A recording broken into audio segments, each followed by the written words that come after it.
আজকে 5 মাস পড়ছে, 4 মাস ধরে সন্তান হারা। আমরা গরিবের মেয়ে ছেলে যে আমরা সন্তান হারা হইরে আমরা চলি কি করে? আজ যে 5 মাস ধরে খাওয়া নাই, লো নাই, পাগলের লাইন ঘুরি, কোনো জায়গায় গেলে আমরা অভিযোগ লয় না। আমরা কি করে বাঁচি এটা আমরা বুঝবেন। আজকে 5 দিন থানাত গেছে, থানাত কোনো ডিটেল হয় না। থানাত তারা কয় যে সব মানুষ ফুইরা গেছে, আইনের লোকে, প্রশাসনের লোকে মানুষ ধরে গাড়ি 2-3 গাড়ি বইরা লয়ে গেছে গা। ওখানে মানুষ কি করছে আমরা হয় বিচার চাই, আর নয়তো মানুষ বাইরে, আর নয়তো আমরা কোর্টের সামনে সব মরা, আমরা লোক বাইরে দেব সন্তানের লাগে আমরা বিচার চাই, আর নয়তো আমরা কোর্টের সামনে এই মানুষের মৃত্যু হইব। আমরা কত টাকা কিছু কিনে টাকা আমরা বিচার পাই না। আমরা সন্তান চাই, আমরা সন্তান আমরা খুঁজা দেন কোন জায়গায় সন্তান আছে, আমার সন্তান গুম করা। একজনে ফোন করছে, আচ্ছা গেছে রবিবারে কইছে ছাইরা দিব, সেই লোককে আপনারা খুঁজা দেন। আমরা সন্তান চাই, আমরা কাছে আবদার কোন জায়গায় সন্তান আছে আপনারা খুঁজা দেন। আপনার সন্তান? আমার স্বামী 2টা বাচ্চা থেকে গেছে, 2-3 মাস 2-4 মাস ধরে কোনো সন্ধান পাওয়া যায় না। ফোন বাজে তো ফোন রিসিভ করা হয় না, রিং হয় কিন্তু রিসিভ করে না, রিসিভ হয় না, রিসিভ করে না। তো আচ্ছা, মানুষ নিখোঁজ, যদি মানুষ মারা যায় তাহলে ফোন বাজে কেন? এটাই তো সেই, আমরা এটাই চাই যে সরকার যে আমাদের সন্তানের দিকে, সন্তানের বাচ্চারে ফিরে দেয়, বাচ্চার বাপের। কত কত মায়ের খালি করতেছে, মানুষ নিখোঁজ করে তুইছে। 4 মাস ধরে আমার সন্তান নিখোঁজ। রূপগঞ্জ থানার মধ্যে গেছি, এরা রিপোর্ট পেতে হ্যাঁ না, পরে আমার সন্তান দামি চাই। আমার দাবি আমার সন্তান দামি ফিরাত পাই। আমার সন্তান আমরা চাই, আমার দাবি আমার সন্তান দেন আপনারা।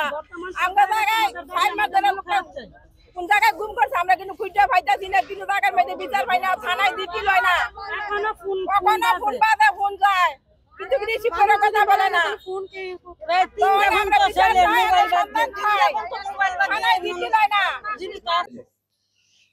রূপগঞ্জে গাজী টায়ারে মৃত্যুর ঘটনায় 182 জন নিখোঁজ হয়েছে মর্মে একটা জিডি হয়েছিল এবং জেলা প্রশাসন থেকে একটা তদন্ত কমিটিও গঠন করা হয়েছিল।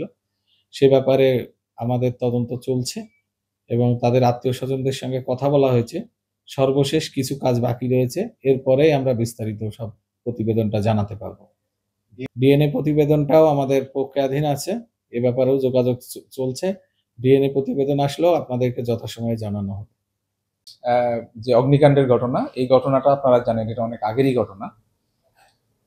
আমরা দেখেছি, আমরা আমাদের অতিরিক্ত জেলা ম্যাজিস্ট্রেটের নেতৃত্বে একটি কমিটিও করেছিলাম, সেই কমিটি রিপোর্ট দিয়েছে এবং সেখানে অনেক লোক এসে তারা ক্লেম করেছে যে গাজী টায়ারের ভিতরে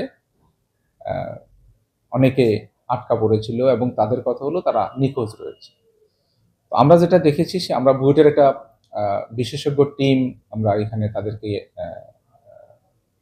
ইনভাইট করেছিলাম যে ভবনটা এটি আসলে প্রায় 5 দিন জ্বলেছিল এবং সেটি স্ট্রাকচারাল, এটি কোনো উদ্ধার তৎপরতা চালাতে গেলে এটি ঝুঁকিপূর্ণ হবে কিনা এই বিষয়টি জানার জন্য আমরা বুয়েটের টিমকে আমরা ইনভাইট করেছিলাম। এবং যে তালিকাটা আমরা পেয়েছি, আমাদের অতিরিক্ত জেলা ম্যাজিস্ট্রেটের নেতৃত্বে যে 8 সদস্যের কমিটি, তারা এটি ডিটেল তদন্ত করেছে এবং এই তালিকা অনুযায়ী আমরা অনেকের দেখা গেল যে অনেকের মোবাইল নাম্বার নেই, অনেকের ঠিকানা অসম্পূর্ণ। এরপরেও পুরো তালিকাটা যে যারা ক্লেম করছে যে সেখানে তারা নিখোঁজ রয়েছে, আমরা সেটি আমি পুলিশ সুপারকে দিয়েছি এবং পুলিশ তদন্ত করছে আসলে এটি ঘটনাটা সত্য কিনা, যে এই যে যারা নিখোঁজ হয়েছে তারা তাদের ভাগ্যে আসলে কি ঘটেছে এই বিষয়টি, যেহেতু আসলে পুলিশি তদন্তের বিষয়, পুলিশ এখন তদন্ত করছে এবং এটি আসলে আপনারা জানেন একটু সমসাপেক্ষ বিষয়, যেহেতু ওখানে আসলে খুব পুরোদমে সেখানে উদ্ধার তৎপরতা চালানো যায়নি ঝুঁকির বিষয়টি বিবেচনা করে। এই কারণে আমরা এটা পুলিশকে দিয়েছি, পুলিশ তাদের গোয়েন্দা সংস্থা রয়েছে, তারা এটি তদন্ত করে দেখতে পারে এবং মোবাইল যে লোকেশন, অনেকের হাতে তো মোবাইল ছিল, স্বজনরা দাবি করছে তাদের মোবাইল লোকেশন তারা বের করে এই বিষয়টি হয়তো তদন্ত করে বের করবে। আমরা সেই অপেক্ষায় রইলাম যে পুলিশ তদন্ত করে আমাদের রিপোর্ট।